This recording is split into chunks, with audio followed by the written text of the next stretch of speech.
But Shane and I are both concluding on our top pick on the same horse. So I'm going to take the mystery away from Shane because we talked about it beforehand.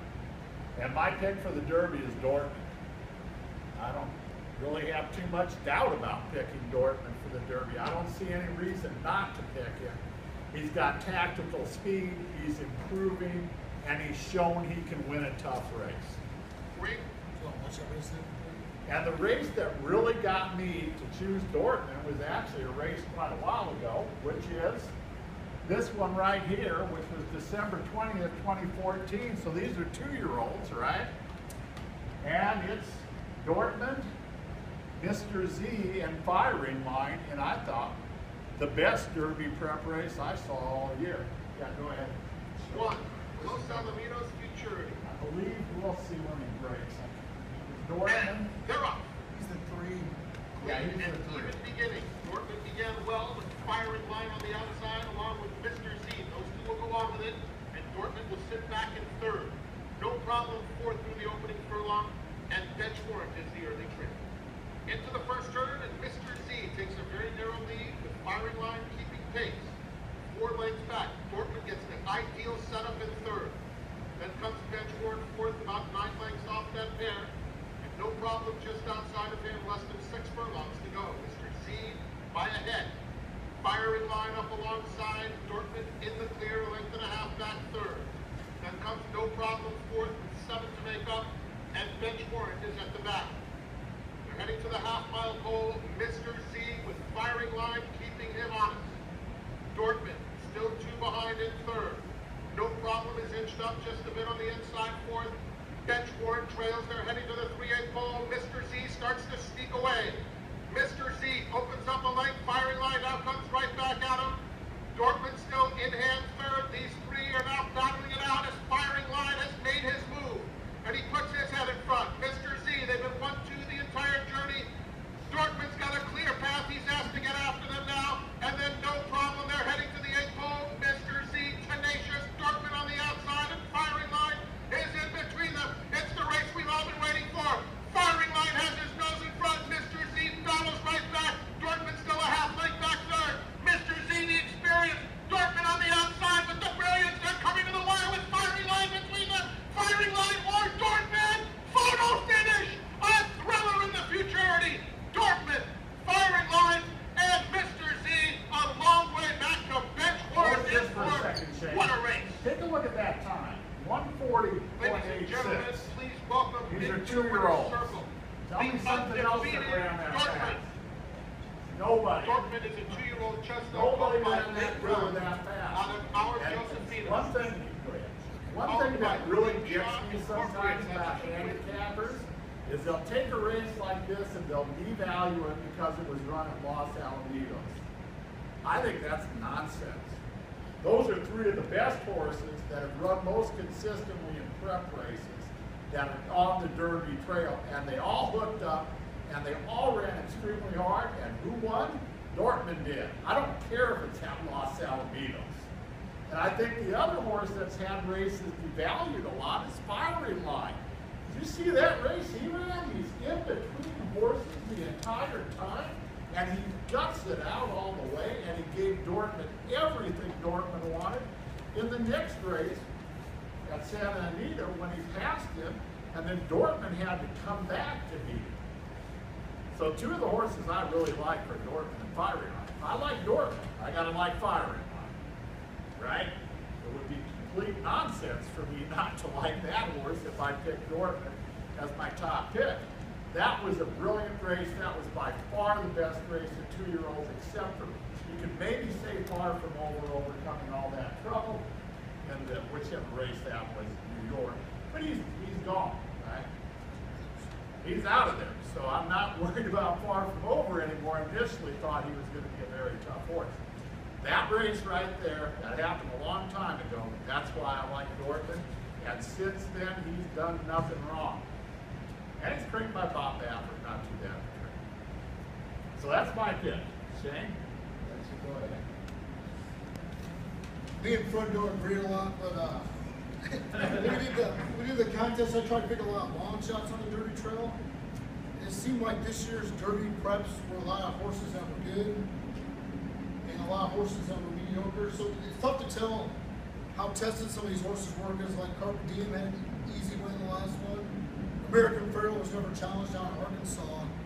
I'm going to show you one more race with Dortmund. And the thing I like about Dortmund is he got beat in this Robert Lewis race, but he fought back. It's tough to teach a horse the will to win. These horses are really stubborn. When they want to quit, they'll quit. An example is, look at Frost in Gulfstream Park. He had the lead. Was at the Holden Bull Stakes, or the Fountain of Youth. He had the lead. He got whipped and got back, just straightened his legs and gave up. I noticed, I don't know if you guys realize, in the last race at Aqueduct, Joe Rosario never touched him with the whip. So I don't know if he's a real finicky horse who doesn't like to be whipped, but so right now, Dortmund hasn't done much wrong. The one time I think a horse was good enough to beat him, he dug back in and fought back and won the race. The other thing, I don't know if you realize when you watch that last race, he's over 17 hands. He's a big horse. And I'll just show you this race. Let's let you guys watch this one. And away they go. Dortmund hopped away beautifully, and Dortmund going for the lead, although Toscano wants that lead, and Toscano's ridden along from the inside gate. Rock Shandy's going to tuck in third. Firing Line taking a nice hold right there. Fourth might get floated a little wide into the turn. Firing Line, and then we drop back another 4 lengths here to Hero 10 all. They head to the 3/4 pole, and Toscano wanted this lead and has it, and he's going quickly up front to Dortmund. Nice and relaxed in second. Dortmund just on a long rein, breezing along on the far side. Down at the rail is Rock Shandy. Here's Firing Line too, though. He's taken a nice hold, and Firing Line's keen to go on, moving up alongside of Dortmund as they run to the 5/8, and another 4 to Hero 10 all. They head to the half-mile pole. Toscano now tries to keep the lead, but Dortmund has gone on by pretty comfortably, and Firing Line, both favourites looking good with a half-mile to go. Dortmund going comfortably, but then so is Firing Line, and they're already turning this into their private little match race as they go into the turn. Toscano, Rock Shandy tries to come on, and Hero 10 all is last. Past the 3/8 pole they go now. This promises to be a thriller. Dortmund on the inside, and Firing Line, they're absolutely head-and-head. They come into the top of the lane now. Dortmund and Martin Garcia, the first ones under pressure. Firing Line and Gary Stevens strike the front, and Firing Line goes for home. Dortmund tries to re-rally, but Firing Line has his measure with an 1/8 of a mile to go. Firing Line, Dortmund's not done, he's coming right back at him. Dortmund comes back, and Firing Line, what a horse race. It's Firing Line and Dortmund gonna hit it together. Dortmund's comeback.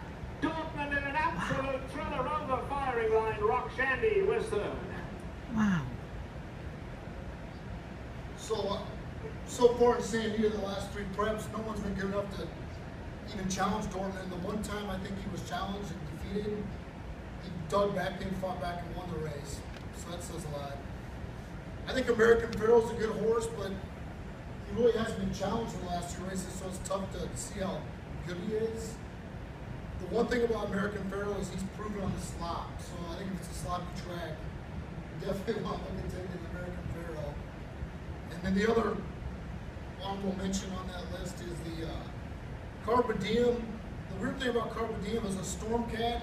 He's at Giants Causeway, which is out of Stormcat. They've never had Stormcat. He's never produced a Kentucky Derby winner, so that's something. That doesn't mean they can't get second or third. And the other thing I'm looking at when I handicap these races is post positions. You know, if I'm between 2 or 3 horses, I don't know where to put them, third or fourth in the try, kick them out. I might use the post positions. The good thing about Dortmund is, you know, like Big Brown won from the 20th spot. I think Dortmund can win from the 20th spot. Even if he gets the 1 hole, he might be able to get out of there. But a couple of these horses get the 1 position, I might kick them completely. And the other horse I've been completely wrong about this entire time is International Star. I really didn't think that horse was going to be that good. And he's won the last 3 in a row. So I went back and looked, and that day the Louisiana Derby was running a faster time than the older 4-year-olds that day. It wasn't the best 4-year-old bunch, but the 3-year-olds ran a better time, and the Same track, I think a race apart, both a mile and 1/8. But the 3-year-olds ran a faster time than the. And then the other thing I'll show you on that race is the. I like to use Brisbane a lot, late pace in the Derby. And International Store had the best late pace in the race. But like I said, it's going to be an interesting Derby because there's 5 horses that could run away with each of the races. Fireline, Carpe Diem, Dortmund, American Pharoah. So it'll be interesting when they all hook up. But right now, I think Dortmund's the one to watch. And the good thing about Dortmund is he's listed as an E8, which means he wants the lead. I don't think he has to have the lead because if you saw in the Los Alamitos, he ran from off the pace. I think he was third in that race and pressed it. That's all I had. Well, anybody wants to add some? I wanted to say a couple horses you did mention. I want to mention. I guess my list in order would be Dortmund, American Pharoah, and I probably will box an exact at $5 or $10 exacta with those two. Because I really think, although American Pharoah hasn't been tested, American Pharoah has maybe not been tested because he's so much better than everything else. Now, he has been in pretty easy bunches, but Baffert loves him. And Baffert has said all along that he started to qualify this a little bit lately, but he said all along that American Pharoah is better than Dortmund. You just have to go back and read the stuff he was saying earlier. So I've got to respect American Pharoah as number 2. For me, number 3 would be Firing Line. I already explained why, but I didn't mention the race at Sunland. That's another race that gets ignored, I guess because it was at Sunland. He won by 14 lengths. He ran extremely fast. He broke the track record. And I don't care if it was at Sunland. That was a 1 1/8 race, and this horse just stopped everything. And he's proven running against Dortmund that he's a quality horse. So it just doesn't bother me that a race took place at Sunland Park. I don't think that means that he can't run well.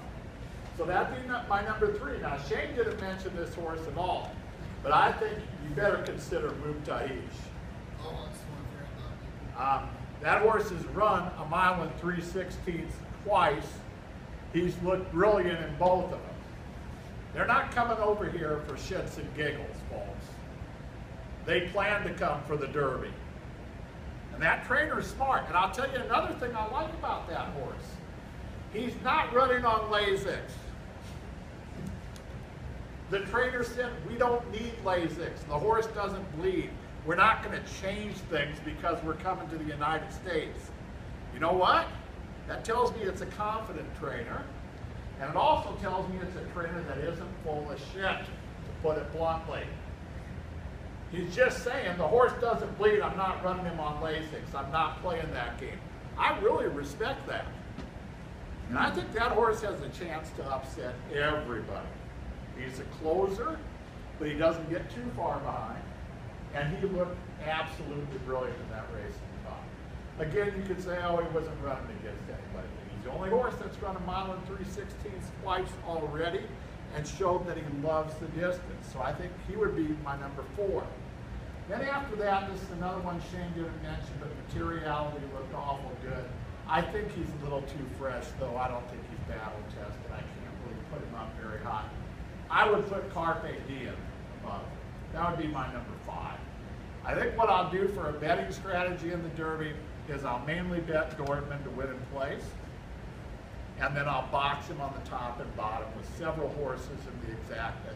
And I probably would include some long shots like Danzig Moon, Fremento if he gets in, War Story, because occasionally in the Derby, the winner just kind of runs up and runs off, right? But then the horse that comes in second, as some of you know, has often been a bomb. So I'm not going to not have a horse in the underneath position with the horse I like just because it's 40 to 1. If I think it could be a closer that picks up the pieces at the end, then I'm probably going to use that horse in the top and bottom. But I think one thing I'm not going to do this year is waste my time trying to bet tries and supers and I'm just going to key Dortmund. That's a horse I like.